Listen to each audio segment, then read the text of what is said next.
तो आज वैसे बहुत सारा काम हुआ। अच्छा। काफ़ी ज़्यादा काम हुआ।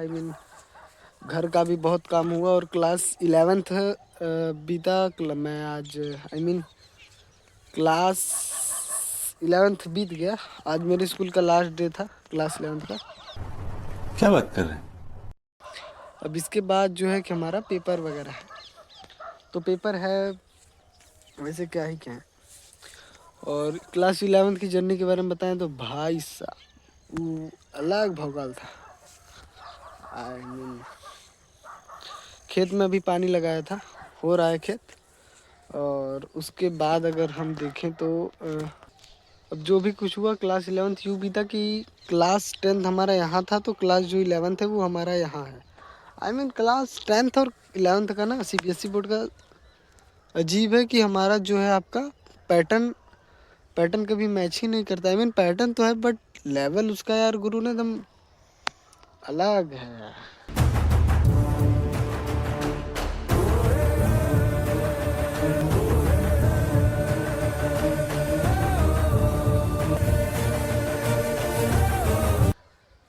आप जब 11th में जाओगे ना तो जब CBSE बोर्ड से होगे तो 11th में जब भी जाओगे तो आपको लगेगा कि जो हमारा ये 11th का है, आप 10th और 11th का मैथ देखोगे तो आपको बहुत इजी लगेगा। हाँ वैसे 11th का मैथ इजी भी है, अच्छा। लेकिन आपको उस समय मैथ इजी लगेगा क्योंकि उस समय आपका जो मैथ है वो क्या बोलते हैं फॉर्मूला बेस्ड होगा, कॉन्सेप्ट बेस्ड होगा, जो कि क्लास 10th से मैं इजी मानता हूँ मेरे हिसाब से, मेरे पॉइंट ऑफ व्यू से। आपके पॉइंट ऑफ व्यू से क्या है वो तो मुझको नहीं पता, बट मेरे हिसाब से मैथ इजी था। लेकिन भाई साहब मैथ इजी था यानी आप लोग ये सोचोगे 11th में जाने के बाद कि इजी तो है, अगर इसमें मेहनत करें तो हमारा मैथ में नंबर अच्छा है। लेकिन भाई साहब वहाँ एंट्री होती है केमिस्ट्री और फिजिक्स की।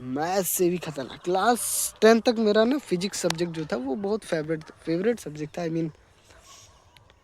नंबर लाना मुझको उसमें आसान लगता था और काफ़ी ज़्यादा आसान लगता था। आसान था ही फिजिक्स क्लास 10th का। उसमें कुछ आपको बस सिंपल से न्यूमेरिकल आने चाहिए, कुछ डायग्राम वगैरह बनाने चाहिए, उसके बाद आप कुछ भी कर सकते हो। आप लोग सोच रहे होगा कि मैं खेत में आया हूँ, तो इस समय खेत बना खेत में पानी वगैरह मैं भर रहा था। खेत की सिंचाई यानी गेहूं का ये क्रॉप है ना, गेहूं का, तो गेहूं के क्रॉप में आपका पानी वगैरह जा रहा था। तो मैं आया था तो मैं सोचा कि आपसे कुछ मैं अपना एक्सपीरियंस शेयर करता हूँ। 11th काफ़ी अच्छी है। आज मैं 11th का आज मेरे क्लास स्कूल का लास्ट डे था, तो आज मैं है कि आज 11th मेरा कंप्लीट हो गया। आज मैं 11th कंप्लीट हुआ, अभी उसका एनुअल एग्ज़ाम बाकी है। अच्छा। एग्ज़ाम बाकी 11th में आपको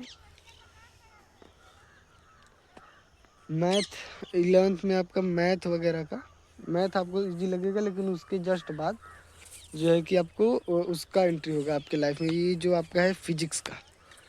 भाई साहब जैसे फिजिक्स का एंट्री होगा ना गुरु, क्या ही कहें। फिजिक्स का एंट्री होगा, लेकिन जैसे ही आपका फिजिक्स का एंट्री होता है आपके लाइफ में, तब फिजिक्स के आपके लाइफ में जैसे ही एंट्री होता है, फिजिक्स क्लास 10 तक तो मेरा इजी था, बट कुछ समय बाद जैसे ही फिजिक्स का एंट्री होता है हमारे लाइफ में, भाई साहब फिजिक्स और केमिस्ट्री आपको 11th में बहुत आसान लगेगा, मैथ वगैरह। फिर उसके बाद आपको फिजिक्स की बारी है तो केमिस्ट्री भाई साहब हमको कुछ दिन तक तो अच्छा लग रहा था, उसके बाद ऐसे सर के ऊपर से जा रहा था, बगल से जा रहा था, गले के अगल बगल से जा रहा था फिजिक्स केमिस्ट्री।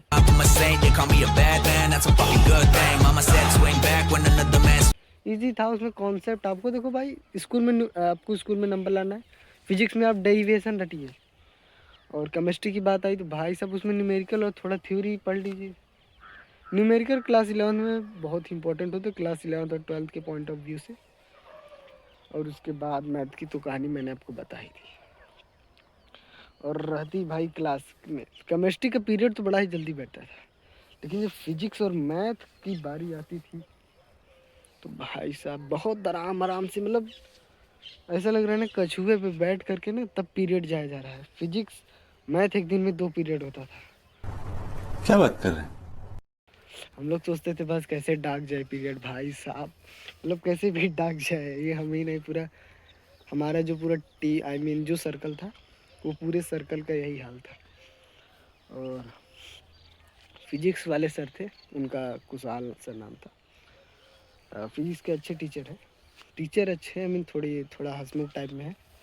तो वो जो टीचर हैं भाई साहब ना, वो जो टीचर हैं ऐसा है कि वो क्लास में लेकर आते हैं। फिजिक्स में आप लोग जानते हो वो एक्सपेरिमेंट कराया जाता है, एक्सपेरिमेंट नहीं, कुछ फिजिक्स का जो इक्विपमेंट होता है, बॉब वगैरह, स्प्रिंग वगैरह।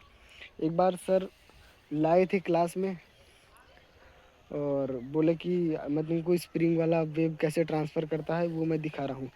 स्प्रिंग ऐसे लगाया और मैं पकड़ा था उस तरफ से, वो इस तरफ से, वो उधर से तान रहे हैं, मैं इधर से, वो दिखा रहे हैं कैसे काम करता है। तब से एक लोग बैग गिरा दिया, सर का स्प्रिंग टूट गया।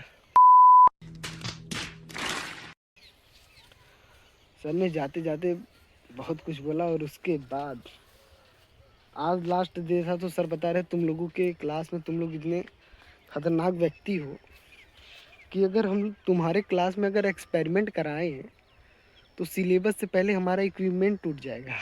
क्या बात है सर, क्या बात है सर, क्या बात है ये। और फिजिक्स आज फिजिक्स वगैरह का आज लास्ट डे था स्कूल का, तो कोई नहीं आया था, मुश्किल से 12 बच्चे आए थे। तो मिनिमम चला था जो हमारा फिजिक्स का पीरियड, तो फिजिक्स का पीरियड चला था हमारा 2 पीरियड चला था, और एक्सपेरिमेंट यानी फिजिक्स लैब में हुआ था, केमिस्ट्री का चला ही नहीं था। और मैथ का 25 मिनट चला था भाई साहब, आज 3 पीरियड चलने वाला था मैथ। आधे बच्चे तो आ ही नहीं थे। हमारा एक दोस्त है क्लासमेट है, उनका सीओम नाम है। वो 3 पीरियड के चक्कर में स्कूल नहीं आया, कहीं मुझे भाई मैं पागल हो जाऊंगा। 2 पीरियड फिजिक्स, 3 पीरियड मैथ, में पागल हो जाऊंगा, इसलिए वो आए नहीं। और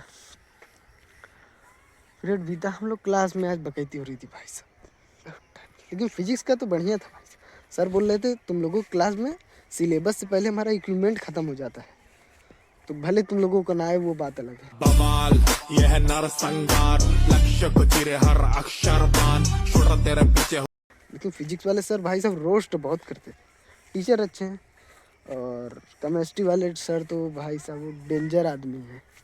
चलिए चलते हैं, मिलते हैं। ऐसे अगर आप चाहेंगे तो मैं किसी नेक्स्ट वीडियो ऐसा ही टाइप में बनाऊंगा। और बाकी यहाँ पे मम्मी गाय वगैरह के लिए चारा काटने आई थी खेत में, तो मैं चल रहा हूँ। मम्मी वहाँ शायद बैक साइड वहाँ पे खड़ी हुई हैं, मैं चल रहा हूँ और चारे को लूँगा, मैं साइकिल पर बांधूँगा भाई साहब, चलूँगा। चलिए मिलते हैं किसी नेक्स्ट वीडियो, धन्यवाद।